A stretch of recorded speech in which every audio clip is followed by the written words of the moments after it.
May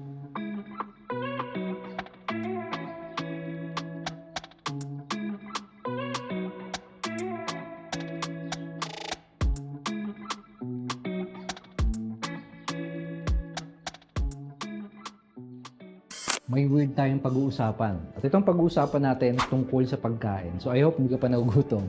Kunwari, lahat ng pagkain na pag-uusapan natin ay kinakain mo. Okay lang ba yon? Let's pretend lang. Okay? Now, ito yung tanong ko sa'yo.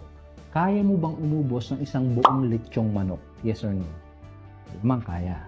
Lalo na pag gutom ka. How about isang buong lechon? O kaya, how about isang buong lechong baka? Kaya mo ba yon? Malamang kaya pa. But how about isang buong lechong elepante? Yes or no?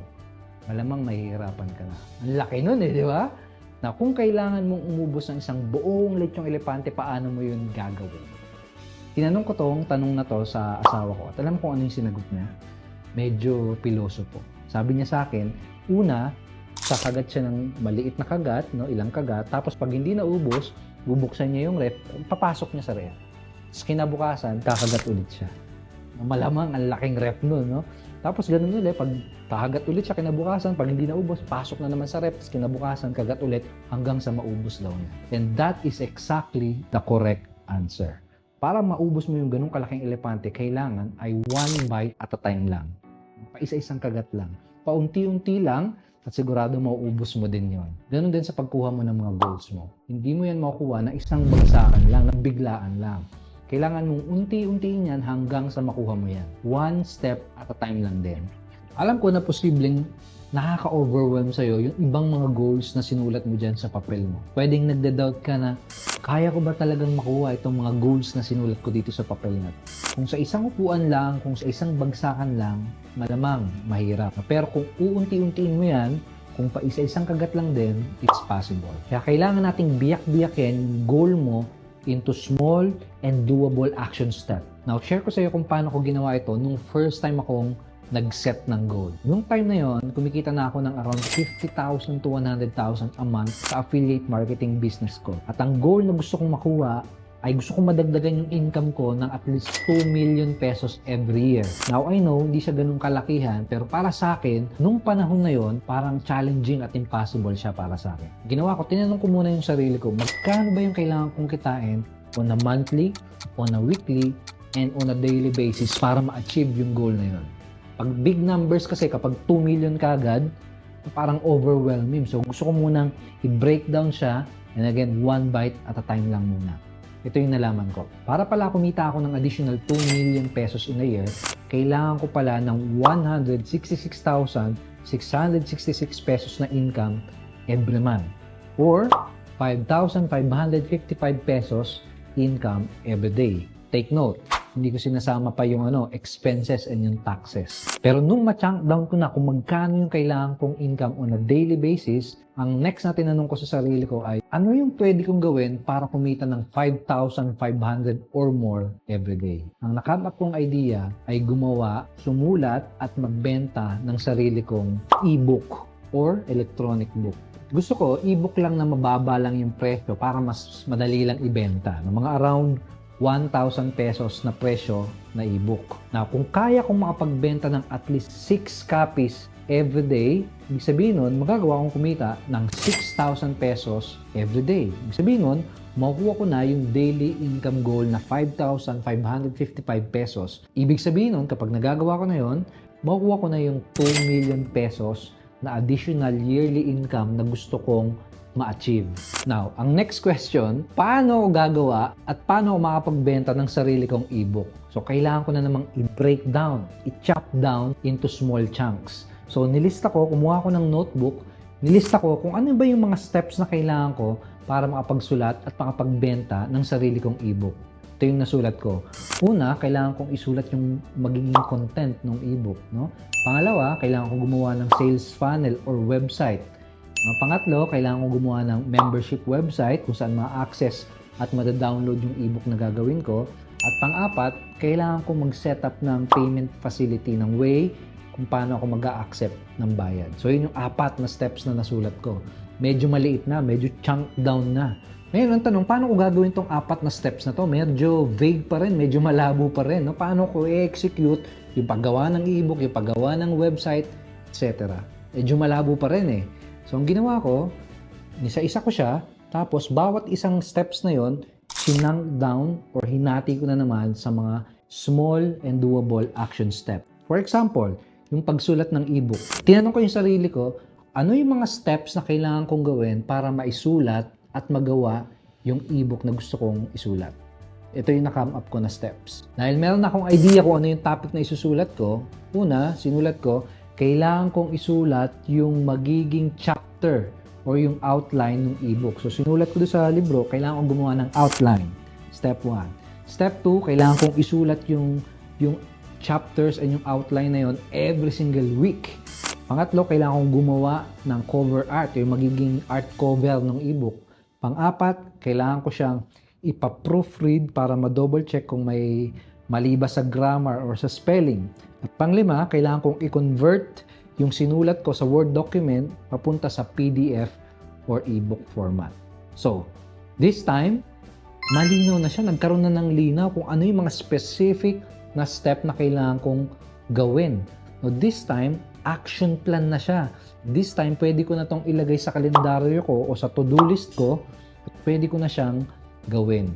No, pwede ko na siyang aksyonan para magkaroon ako ng progress dun sa pagkuha ng goal ko. So again, one bite at a time lang. At ang maganda, this time, malinaw na siya, hindi na siya vague, hindi na siya malabo. Pwede ko nang iset itong mga specific task na to sa kalendaryo ko o sa to-do list ko para ma-actionan ko kagad at para makapag-progress ako sa pagkuha ng goal ko. So yan yung eksaktong plan na ginawa ko. Inabot ako ng 3 months para makumpleto yung buong ebook. Pero maganda, nung natapos ko siya, after 12 months, hindi lang 2 million yung kinita ng ebook na yun. Alam mo kung magkano? Almost 3 million pesos. Lagpas pa dun sa sinet ko na goal. That's the power of creating an action plan.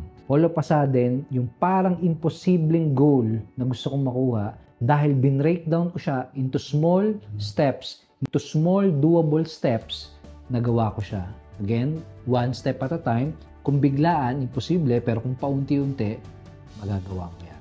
Ang tawag dito sa pagbiyak ng goal into small steps ay chunking down. Kasi parang yung malaking elepante, unti-unti mong kakagatin into small and bite-sized doable action plan. Ito yung example ng pag-chunk down na sinunod ko nung first time akong nag-organize ng seminar. So, ang ginawa ko, ano ba kailangan kong gawin para makapag-conduct ng seminar? Nung time na yun, gusto kong makapag-host, gusto kong makapagawa ng isang malaking seminar. Kaso, hindi ko naman alam kung paano. Kaya ginawa ko, kinuha ko na naman yung notebook ko at naglista ako ng sa tingin kong steps na kailangan kong gawin paano makapag-conduct ng isang seminar. So, sinulat ko doon na, una, kailangan ko ng tema or ng title ng magiging seminar ko. Pangalawa, kailangan ko mag-invite ng mga speakers na magsasalita doon sa seminar. Pangatlo, siguro kailangan ko mag-book ng hotel or ng event place kung saan gagawin yung seminar. Pang-apat, kailangan kong mag-hire ng video team na mag-video shoot ng seminar. Pang-lima, kailangan ko na lang i-promote yung seminar. And that's it. No? Nung una, it seemed na impossible, no? Hindi ko lubos maisip na makakapag-conduct or makakapag-host ako ng isang seminar na merong hundreds of attendees. Pero dahil bin-breakdown ko siya, dahil chinunk down ko siya into small, doable action step, nagawa ko siyang ma-accomplish.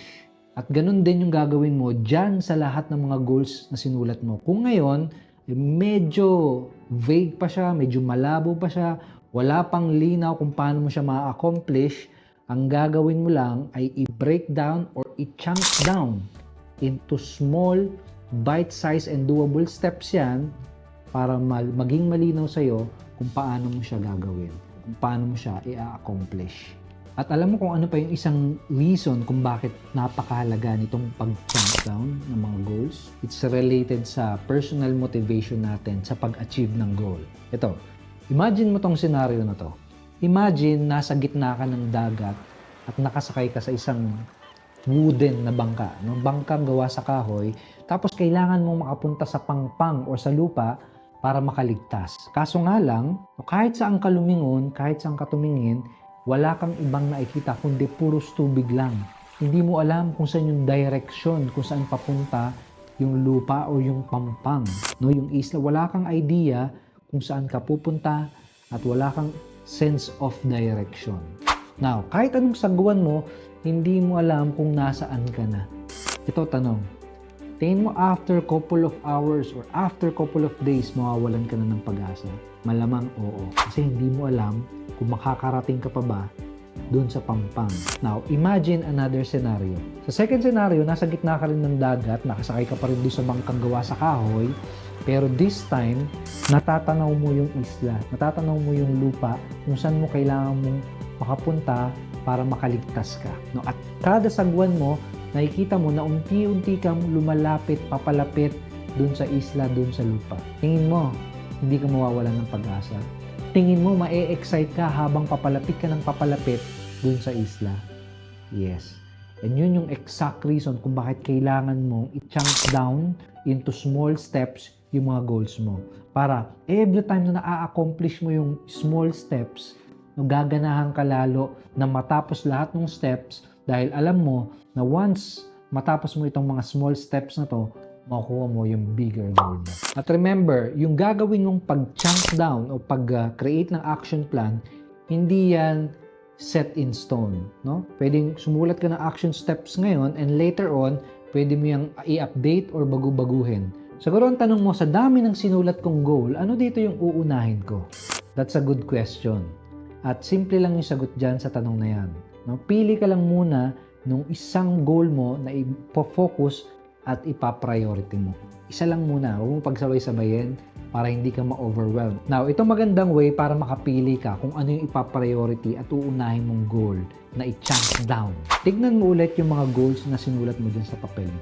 Tapos, tanungin mo yung sarili mo, ano dito yung isang goal na kapag nagawa mo, kapag na-achieve mo, ay madadamay na rin yung iba. Na kapag nagawa mo, kapag na-accomplish mo, ay madadamay na yung iba. Magkikreate ng chain reaction, pati yung ibang goals mo ay madadamay na rin.